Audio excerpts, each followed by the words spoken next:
Je vous propose aujourd'hui une présentation de 4 types de polaires. Pour le premier type, la polaire dite Power Stretch.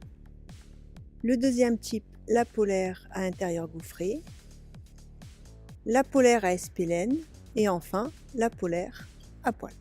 Voici le Raw Air Zip Neck d'Arc'teryx, une polaire qui peut être portée en première ou seconde peau, très chaude et douillette au contact de la peau. On peut voir son intérieur très doux, qui ne gratte pas, donc il peut être porté en première ou seconde couche.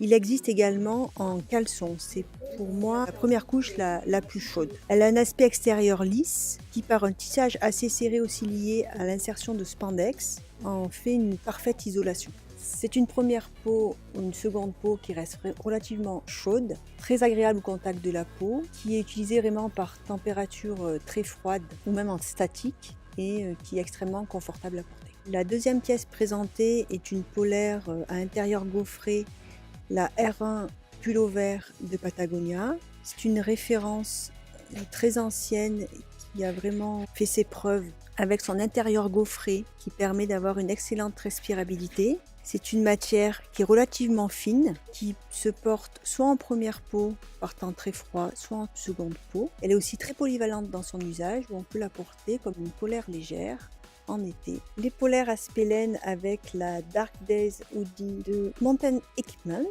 C'est une polaire beaucoup plus urbaine qui est tissée. Donc on a vraiment cet aspect extérieur qui est totalement différent des autres polaires présentées précédemment. Donc c'est une polaire vraiment qu'on va porter tous les jours, avoir un bon apport chaleur. Mais là on ne cherche pas la compressibilité ou la légèreté du produit, c'est vraiment avoir une veste confortable, qui ne gratte pas, avec un intérieur souvent très douillet. Enfin, les polaires dites à poil.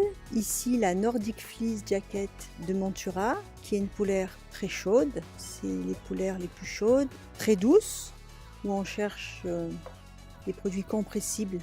Les fabricants ont imité en fait le poil des bêtes avec des hauteurs de tissu plus ou moins importantes, qui permettent de bien emprisonner l'air et d'avoir des tissus très souples. Dans ces polaires dites à poil, on retrouve souvent des panneaux latéraux avec des matières plus légères, de type des polaires gaufrées, pour privilégier sur ces zones les plus exposées à la transpiration, avoir des endroits les plus respirants. Ces panneaux latéraux en matière plus légère servent aussi à favoriser la superposition de couches sous une doudoune ou sous une Gore-Tex. À bientôt!